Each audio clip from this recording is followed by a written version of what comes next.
তো আজ বাড়িতে আলু মটর পনির বানাইছিলাম, এত সুন্দর হয়েছে পনিরটি। তো তোমরা দেখে নাও আজকে কি রেসিপি করলাম বাড়িতে।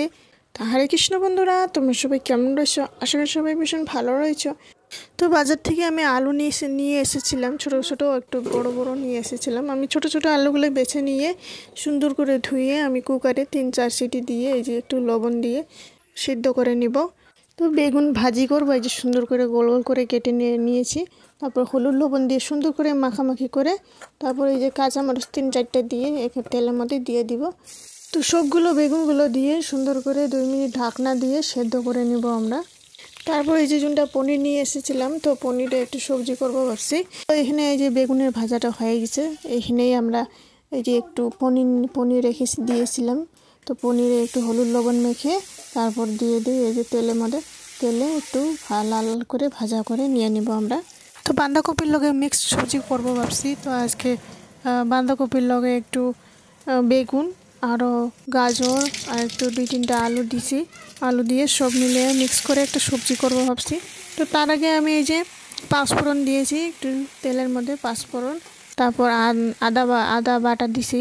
তারপর এই যে সবজিগুলো দিয়ে সুন্দর করে লড়াচড়া করার পর 2 মিনিট ঢাকনা দিয়ে হলুদ লবণ দিয়ে একটু লাল লঙ্কা দিয়ে সুন্দর করে মিক্স করে ঢাকনা দিয়ে রেখে দিব। তুমি আলু ছিল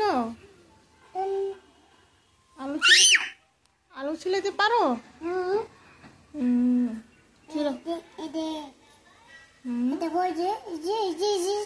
ছিল কাম করে দিবা। হ্যাঁ, কি দিয়ে বানাবো? ভাত দিয়ে আলু বানাবো, ঠিক আছে। তো আলু সেদ্ধ হয়ে গেছিল, আমি নিচে রেখে দিয়েছিলাম। তো অনুরে কইলাম আমি একটু আসিয়া, তুমি দেখেছিল। তো ওই ছিলা দিল। তারপর এখানে আমি সবজিটি ঘাটাঘাটি করতেছিলাম। তো এখানে আমি এই যে সবজিটি আদা হয়ে গেছে, তো এখানে একটু স্বাদ মতো একটু চিনি দিয়ে তারপর এই যে ধনিয়া পাতা দিয়ে সুন্দর করে একবার মিক্স করে নিব। মিক্স করার পরে নামায়ে নিব সবজিটি। তো তারপর এখানে এই যে আলু পনির মটরের সবজি করব।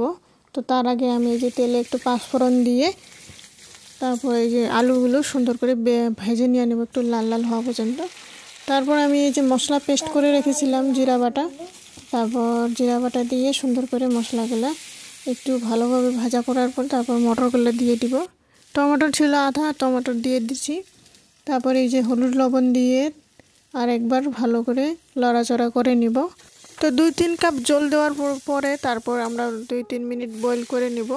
তো বয়েল করা হওয়ার পর আমরা সুন্দর করে আলুগুলো একটু ভেঙে ভেঙে দিয়ে দিব, কারণ অনেক বড় বড় আলুগুলো একটু ভেঙে ভেঙে দিলে মানে ভালো হয়। তো সুন্দর এই যে বয়েল হওয়ার পরে তারপর আমি একটু যেটা পনির ভেজে রেখেছিলাম তারপর দিয়ে সুন্দর করে এগুলারে ভালোভাবে লড়াচড়া করে নিব আরেকবার। তো এই যে জাল দেওয়ার একটু পরে এই যে সুন্দর করে পনিরগুলো মিলে গেছে সবজির লগে। তো এখানে আমি স্বাদ মতো একটু চিনি দিয়ে তারপর এই যে একটু পরে ধনিয়া পাতা দিয়ে সুন্দর করে লড়াচড়া করার পরে একটু পরে আমরা সবজিটি নামাইয়ে নিব।